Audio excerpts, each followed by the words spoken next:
Hörmətli izləyicilər, kanala abunə olub like etməyi unutmayın. Günün xəbərləri təqdim edir. Aparıcı Zaur Kamal şair Cığatel İsa qızı və övladı Leyla Camalın oğlu Bartunun suallarını ədəbsizlik adlandırmasına cavab verib. Aparıcı axşam azı açıqlamasında oğlunu müdafiə edib və onların inciməsini yersiz adlandırıb.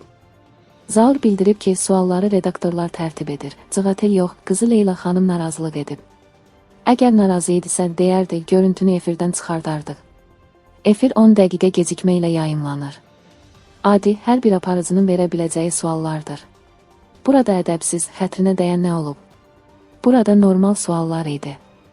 Cığatel xanım elə bildi ki, onu sevməyən kimsə sualları bizə göndərib. Onu istəməyənlər var, onu qıcıqlandıran sual yox idi. Redaktorlar sualları tərtib edir, Bartu da onları oxuyur.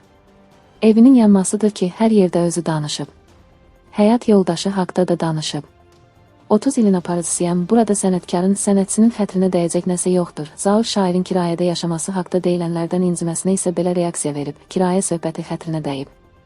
Mən də 10 il kirayə qalmışam. Keçmişimlə fəxr edirəm, utanmıram, yaddan çıxartmıram.